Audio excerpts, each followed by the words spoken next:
تو سب سے پہلے تو یہ سمجھنا ہے ہم نے کہ جناب نبی کریم صلی اللہ علیہ وسلم سے اس رات کی فضیلت ثابت ہے، لیکن اس رات کے اندر عبادت کرنا اور جو نہ کرے اس کو گھورنا، اس کو غلط کہنا، اس کو برا بھلا کہنا، اس کو گناہگار کہنا، یہ جائز نہیں ہے۔ یہ کوئی فرض واجب نہیں ہے، فرض واجب چیز نہیں ہے، آپ سے ثابت ہے، لہذا جو عبادت کرے بہت اچھا، جو عبادت نہ کرے تو بھی ٹھیک ہے۔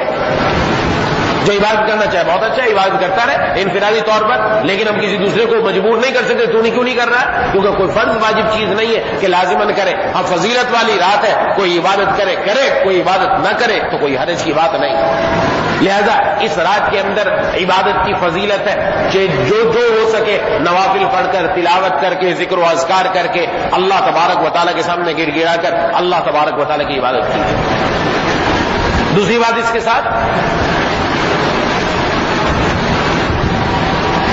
کہ جناب نبی کریم صلی اللہ علیہ وسلم سے جو نمازیں جماعت کے ساتھ پڑھنا ثابت ہے، صرف وہ نمازیں جماعت کے ساتھ پڑھی جا سکتی ہیں، اس کے علاوہ بقیہ نمازوں کو جماعت کے ساتھ پڑھنا جائز نہیں، کیونکہ آپ صلی اللہ علیہ وسلم سے ثابت نہیں ہے۔ فرائض جتنے بھی فرائض ہیں، فرائض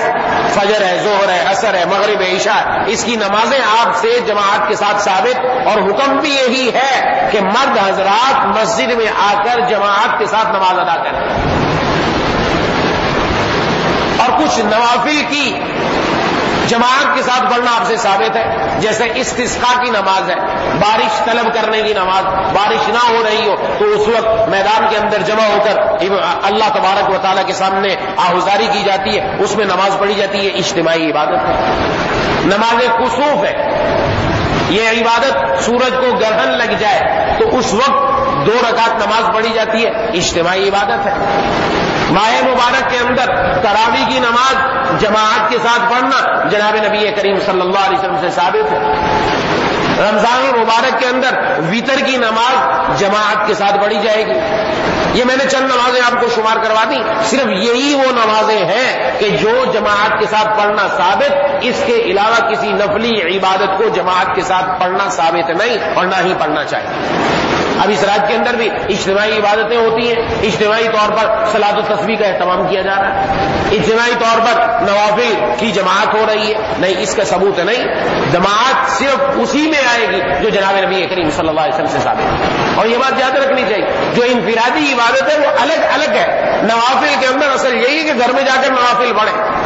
سنت میں بھی یہی ہے، فرض اجتماعی ہو اور لوگوں کے سامنے ہو، چاہے دل میں کچھ بھی آ رہا ہو تب بھی مسجد میں آ کر پڑھنے کا اہتمام کرنا ہے، چاہے دل میں ریا آ رہا ہو تو بھی مسجد میں آنے کا حکم ہے، اس لیے کہ یہ ایسی عبادت ہے جو اللہ تبارک و تعالیٰ چاہتے ظاہر ہو کر ہو، لوگوں کے سامنے ہو، یہ ایک دین کا شعار ہے، اہمیت ہے اس کی۔ لیکن اس کے علاوہ جو سنن ہے، نوافل ہے، اس میں تنہائی میں پڑھے جائیں، چھپ کر پڑھے جائیں، وہ عبادت دکھانے کی نہیں ہے، وہ عبادت چھپ کر کرنے کی ہے۔ لیکن جیسے جیسے امت کے اندر دین کے اعتبار سے کمزوری چلی آتی رہی تو حکم دیا جاتا ہے سنتیں تو مسجد میں ہی پڑھ لو، ورنہ گھر میں جا کر سنتیں بھی جائیں گی،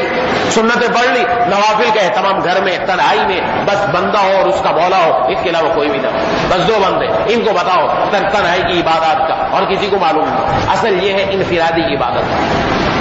تو یہ انفرادی عبادت کی جائے۔